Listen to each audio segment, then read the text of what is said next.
Vat Hashem, le Zohar, l'Ilun Nishmat, Avraham Shalom, Ben Rachel. Tzav et Bnei Israël, matalem et korban ilach ma'isha. Ktiv, achafetz l'Adonai be'olot uzvachim, kishmoa bekol Adonai. C'est un verset dans Shmuel. Qu'est-ce qui est arrivé? Shmuel, le prophète, il a nommé Shaoul comme le roi d'Israël. Le roi d'Israël, il a une grande mitzvah de effacer le souvenir d'Amalek. Quand il y a Amalek, tu dois... Alors, à l'époque de Shaoul, il y avait Amalek. Shmuel Hanavi lui dit, maintenant que tu es roi d'Israël, va, tu rases Amalek, tu les enlèves parce qu'ils sont contre Hachem et contre Israël. Il est parti, qu'est-ce qu'il a fait? Il a emmené le bétail. Mais normalement, il faut tuer les hommes, les femmes, les enfants et les animaux. Lui, il a emmené le bétail. Quand il est revenu, Shmuel lui a dit, Mazé, qu'est-ce que c'est ça? Je t'ai pas dit de rien emmener, de tout raser? Il dit, non, vous savez, on va faire des sacrifices avec. Pour Hachem. Je l'ai emmené pour Hachem. Pour Hachem? Alors il lui dit, Achafetz l'Adonai be'olot uzvachim? Tu crois qu'Hachem voudra ce sacrifice? Kishmoa bekol Adonai? Hachem t'a dit quelque chose, il voulait que tu l'écoutes. Et toi, tu es parti emmener ça. Tu crois qu'Hachem a besoin de ce sacrifice-là? Il s'est énervé contre lui. Il s'est énervé. Alors il dit le soir, ce matin,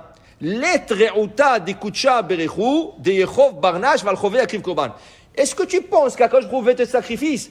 Akadosh Baruch Hu ne veut pas que tu fautes pour emmener un sacrifice. Il ne veut pas que tu fautes. Alors ne pense pas, oui, je vais emmener un sacrifice. À quoi? Tu vas aller fauter pour emmener un sacrifice? Hachem ne veut pas de ça. Pourquoi tu fautes? Il ne faut pas fauter. Et n'emmène pas, on n'a pas besoin de ton sacrifice. Et au contraire, il dit, Rabbi, il dit ici, Ela, korban diou bli chova, daïou korban shelim. Quand tu emmènes un sacrifice sans faute, c'est le meilleur sacrifice qu'Hachem aime. Quel est ce sacrifice? Veikre shelamim. Regardez, il y a Ola, il y a Hatat, il y a Hacham, il y a shelamim. Mais c'est shelamim, tu n'as rien fait comme faute. Rien. Hatat, tu as péché, tu as fait une faute. Par erreur, Shabbat, tu t'es mis contre le mur, l'interrupteur, tu l'as pressé, tu as ouvert ou fermé la lumière. Dimanche, il faut venir au Beth Amikdash d'emmener Hatat. Oui, tu ne l'as pas fait exprès, mais tu as fait une faute, alors il faut emmener Hatat.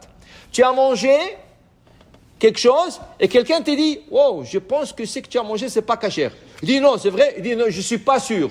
Tu sais qu'est-ce que tu dois emmener? Hacham. Tu dois emmener Korban Hacham.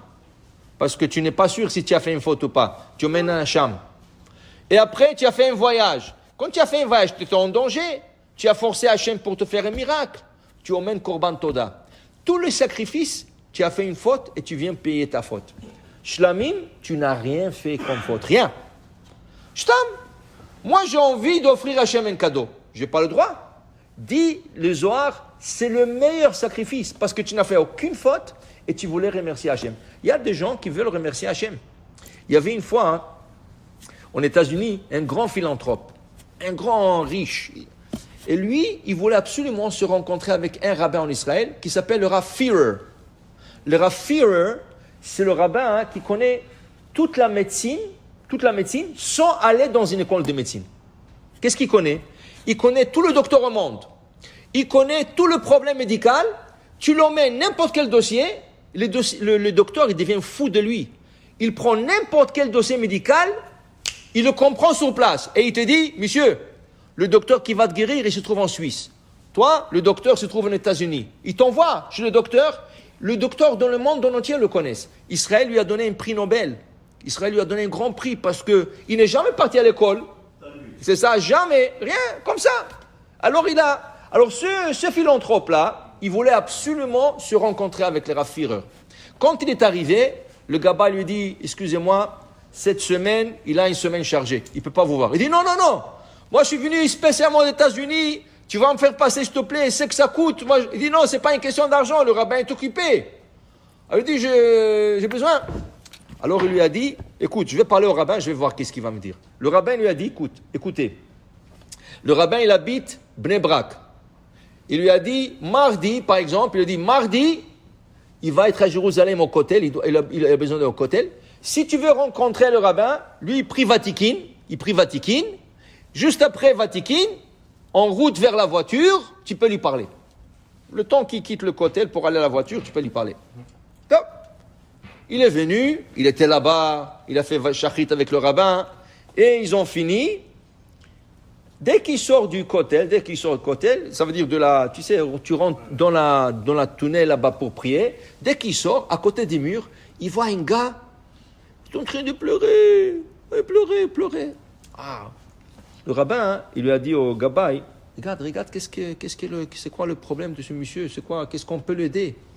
Alors le gabbai vient chez le monsieur, il dit, écoutez, est-ce que c'était un problème d'argent? Vous avez besoin de l'argent? J'ai ici un philanthrope, tu sais, pas de problème, il va donner, il est prêt à te donner.